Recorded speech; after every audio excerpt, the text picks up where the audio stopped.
Bem-vindos ao NP Agrocast. Nós estamos aqui hoje, sexta-feira, dia 6 de junho, 11h41. Eu sempre falo isso porque a gente não sabe a hora que as pessoas vão assistir. Nós estamos no Allianz Parque e vamos falar com o Gustavo Gomes, mas não é aquilo que você está pensando. Nós estamos aqui no estádio do Palmeiras, estamos no GAF, né, o Global Agribusiness Forum, Festival, aliás, por sinal, a gente fala de fórum, mas é o festival. É o maior evento agro aí, da cultura agro que a gente tem no país. Está aqui acontecendo na capital de São Paulo desde ontem, um evento muito bacana, com uma previsão de público de 30 mil pessoas. E a gente tem entre os patrocinadores desse evento a XP, e hoje a gente tem o prazer de conversar com o Gustavo Gomes de Almeida, que trabalha, não, o zagueiro não do é o Palmeiras. zagueiro do Palmeiras, que é o gestor aqui na XP Asset, não é isso? Justamente. Então, muito obrigado, em primeiro lugar, viu, Gustavo, Obrigado pelo seu tempo. Eu sei que está muita gente querendo falar com você aqui na feira, então é muito legal a gente estar podendo ter essa conversa. Então, nós vamos falar um pouco sobre o mercado de capitais nesse mundo agro, nós vamos falar um pouco sobre Fiagros, mas primeiro, Gustavo, eu queria que você contasse para a gente o que exatamente é a XP Asset, o que ela faz, quais setores ela atua. Eu sei que tem aí mais ou menos 200 bilhões de reais sobre gestão, enfim. Conta um pouquinho sobre a Asset e fala qual é o foco agro no caso das operações. Perfeito. Obrigado, Fernando. Prazer estar aqui com você.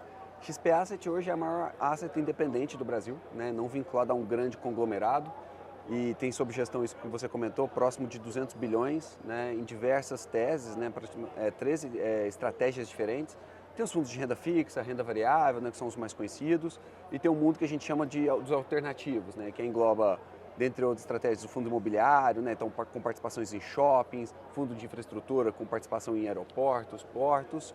E aí talvez uma das teses mais novas é a tese agro, né? A gente está ali há um pouco mais de 3 anos e meio, justamente com a criação dos Fiagros, né, com a homologação ali da possibilidade dos Fiagros. A gente veio, né, se juntar ao time aqui da XP Asset para tocar essa tese, né? Então a gente vamos falar assim, quase o irmão mais novo ali, caçula da turma. E aí hoje, sob gestão nos Fiagros exclusivamente, a gente tem 1,9 bi em 2 fundos, né? Um fundo, o XPCA, que é o nosso fundo listado, e o XPAG, que é o nosso fundo setipado, né? Com estratégias similares de crédito. E além disso, temos mais aproximadamente 400 milhões em fundos de renda fixa, que são alocações do agro, entendeu? Então hoje a gente tem uma gestão aí de 2.400 aproximadamente no nosso portfólio, nesse mundo todo aí de 190, 200 bilhões que a gente comentou. Muito bacana. E é o irmão mais novo porque só recentemente foram criadas as condições legais para que esse tipo de investimento no agro pudesse ser feito, né? Quer dizer, é aquela história, né, Gustavo, que a gente sabe. Foi uma necessidade do setor, os recursos públicos não dão conta de financiar o setor como um todo, o setor cresce alucinadamente, com problema, com seca, com chuva, mas o setor não deixa de crescer. A necessidade de recursos do setor também não deixa de crescer com isso. A gente sabe que o produtor rural é um investidor, né? Ele investe em sua atividade o tempo todo. Enfim, então essa necessidade trouxe as regras todas novas, né? Que viabilizaram essas operações que hoje em dia vocês fazem. Sim, eu acho que a grande graça do Fiagro foi que a frente parlamentar, né, a FPA, com o deputado Arnaldo Jardim, eles falaram assim, ó, criamos as regras gerais, a espinha dorsal vem dos fundos imobiliários, e aí a gente nasce e aprende e depois faz uma regulamentação própria. Perfeito. E essa regulamentação própria dos Fiagros aconteceu meados de 2024. Exato. Os fundos agora estão justamente alterando os regulamentos para adequar essa realidade, né? Então tem algumas coisas interessantes. Os fundos vão poder comprar CPRs, né, direto, CPRs financeiras. Antes a gente só podia fazer operações de securitização, que são os CRAs, né? Então acho que tem muita coisa acontecendo, né? Houve uma abertura também para uma flexibilização também para cooperativas, né? Que o pessoal achou muito importante. Sim. Hoje vão ser Fiagros que a gente chama de multimercados, né? Então vou poder, antes até então, para o pessoal entender, eram 3 teses distintas, né? Você tinha um fundo de participação, que era compra de participação em empresas e tudo mais. você tinha os FDICs, né, que são, né, antecipações de recebíveis, na sua grande maioria, e os FIIs, né, que é onde estava a grande maioria dos FIAGROS, que são as operações de crédito ou, eventualmente, compra de fazenda. E agora vai se juntar tudo, né? Então, foi feito um regulamento que você vai ter um fundo só, né, o que a gente até chama de multimercado. Então, você vai poder ter tese de compra de terra, você vai poder fazer crédito, você vai poder ter crédito de carbono. São diversas armazéns e tudo mais, são diversas estratégias dentro de um fundo só a partir de agora. Perfeito. E para a XP a gente sabe que o agro é importante, é um setor, claro, de novo, né? Quer dizer, é um setor que pode ser trabalhado há menos tempo, porque não havia regras antes, hoje em dia há, mas a gente sabe que é um setor muito importante para a XP vem crescendo bastante nesse mundo agro nos últimos anos. Agora, interessante é que na hora que os fiagros realmente começam a pegar, a gente entra numa conjuntura adversa no agro, né? Quer dizer, então a gente está falando de um tipo de investimento novo, operações novas, investidores novos, acostumados a verem o agro crescer e de repente o agro entra numa fase de crise realmente. Quer dizer, a gente teve alta de insumos, a gente teve queda de preço de grãos, a gente teve problemas climáticos aí, principalmente no ano passado, ou seja, foi um período complicado, um período de adversidades, mas que mesmo assim as operações continuaram avançando. Sim. O patrimônio dos fiagros continuou crescendo, quer dizer, mas como é que foi trabalhar nesses 2 anos, Gustavo, e o que a gente pode esperar olhando para frente? Perfeito. Eu acho interessante essa pergunta porque crises no agro, né, a gente já viu acontecer outras vezes. Né? Então, quem for lembrar na década de 90, anos 2000, a questão da cigarrinha, depois safra 15-16 foi uma safra muito complicada. Sim. Só que a novidade desse momento atual é que é a primeira vez que o mercado de capitais está inserido no agronegócio. Exatamente. Né? Então a gente teve as ondas, né? Primeiro os financiadores eram os bancos públicos, cooperativas de crédito. Depois vieram os bancos privados, né? Os grandes bancos, as grandes instituições focadas no agro, ali meados de 2014, 2015. E aí o mercado de capitais entrou agora mais em 2021, né? Que estava num boom, estava pós-pandemia, os preços das commodities em geral muito altos, várias emissões, né? Margens dos produtores das empresas muito superavitárias, e agora a gente vem com uma crise, né, se a gente puder falar assim, um momento mais conturbado, sim, mas que a gente não pode generalizar. Eu acho que a questão aqui é que a gente não pode generalizar. São problemas pontuais que acontecem, a gente não vai esconder, né, não vai dourar essa pílula, mas que não é o grosso, vamos falar assim, a maior parte do agronegócio. É importante sempre dizer, a gente teve cadeias, por exemplo, que surfaram muito bem nos últimos anos com preços lá em cima. Perfeito. Caso do açúcar, caso do café, laranja, caso de laranja, né? Quer dizer, então a gente realmente, é importante o que o Gustavo está falando, a gente restringir aqui esse momento mais turbulento, pegou muito produtores de grãos alavancados, ou seja, de áreas novas. Matopiba, muita gente sofreu porque estava um pouco alavancado, de produtores. Aí estou falando até de pedidos de recuperação judicial e tal. Mas isso que o Gustavo está falando é super importante. Não se pode generalizar não o agro. Daí porque o agro continua crescendo, independentemente dos problemas verificados. Sim, e aí o que a gente vem trabalhando nesse 1 ano e meio, né, de um momento talvez um pouco mais conturbado, é mostrar para o investidor a fortaleza do agronegócio per si, né? Então o agronegócio, os pilares dele são muito robustos.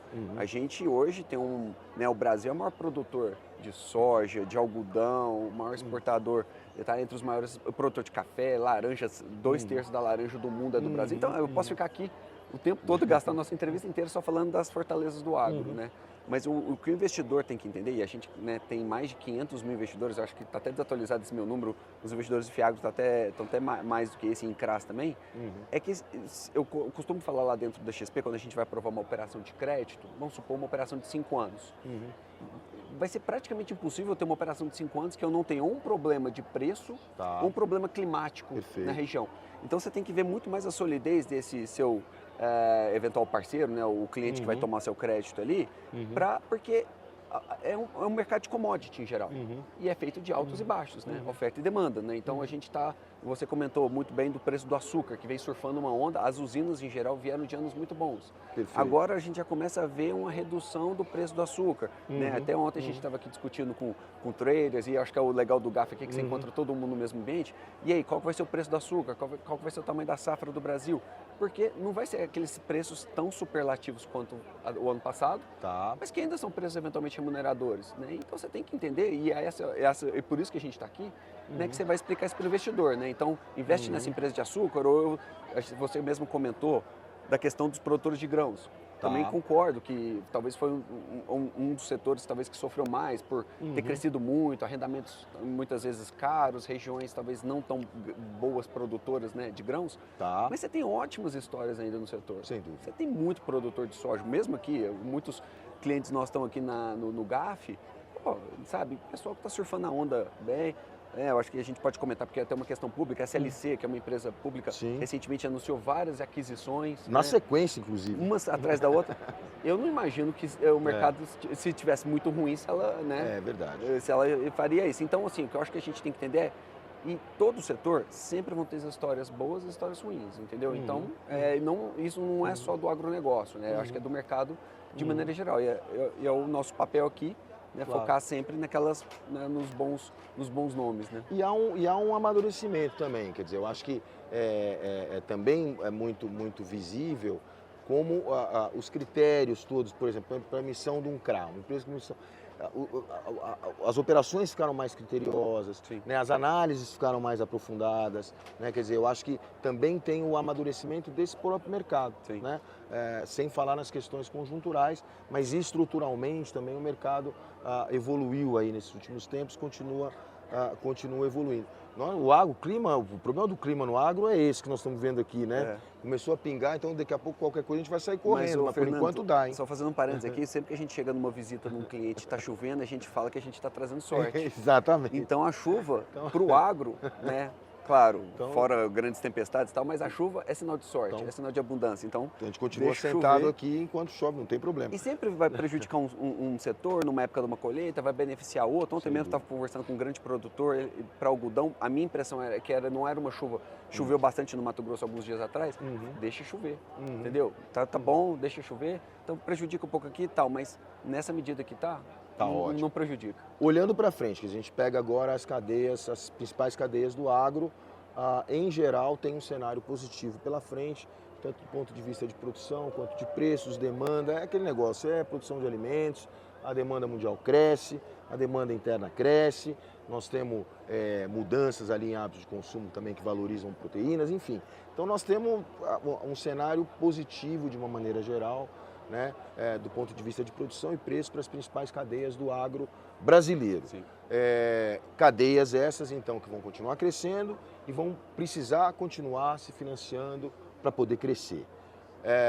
O cenário para as operações da XP Asset é um cenário positivo, você prevê uma aceleração, a gente pode ter mais negócios, a gente pode ter negócios diferentes, maiores, outras regiões. Como é que você está, o que você está olhando, o que você está vendo Sim, perfeito. nesse mercado? Assim, a gente não deixou de operar, né? Então, apesar dos fiagros não estarem captando, porque a cota está depreciada, estamos recuperando, né? Então, falando do XPCA, né? Eu acho que teve uma corrida maluca ali para venda, a cota depreciou muito, mas desde janeiro a cota vem subindo gradativamente. Então, pode ser que em um futuro breve a gente volte para o ambiente de captação. Tá. Porém, esse outro fundo que eu comentei, que é um fundo aberto, né, que a gente tem um pedacinho dele para agro, a gente vem fazendo operações recorrentemente. Né? Tá. E também, quando eu tenho amortização nos fiagros, eu reponho com novas operações. Ou seja, a gente não parou, a gente continua fazendo operações Tá. dos mais diversos setores possíveis. Igual você comentou, numa visão geral, as commodities recuperaram, tivemos uma super safra da soja, está vindo uma super safrinha de milho, né? Então, safras boas, café, açúcar, igual a gente comentou, vieram de anos bons, proteína animal em geral, ovo também. Então, assim, no geral, estamos num momento bom. Né? Talvez o pessoal está precisando um pouquinho mais de preço na soja, mas não tem jeito. Colhe Perfeito. muito, o preço vai cair, Claro. oferta e demanda. O que é o nosso cenário aqui de atenção principal na XP? É o cenário macro. E quando eu falo macro, taxa de juros. Né? Quando a gente fala realmente. taxa de juros, 14,75, se eu capto a CD mais 1 ou CD mais 3, dói, né? Claro, talvez um pouquinho menos ali no mais 1, mas é uma taxa complicada. Então a gente está avaliando muito com os nossos parceiros como é que está a solidez, a liquidez daquele cliente, porque talvez ele vai ter que passar um ano enxugando gelo. São poucos setores que conseguem ter uma margem suficiente para pagar esse serviço da dívida, né? Que está caro para todo mundo, você entendeu? Então, a gente está acompanhando muito esse momento, né, para entender. Então, estamos priorizando talvez operações que tenham um spread um pouquinho mais baixo, mas priorizando ainda mais a qualidade do crédito, né? Não que a gente não priorizasse antes, mas eu acho que é um ponto de atenção. O que eu quero dizer? Uma operação, exemplo aqui, de CD mais 4 no passado, quando a Selic estava 9, 10, é diferente de uma operação CD mais 4 hoje.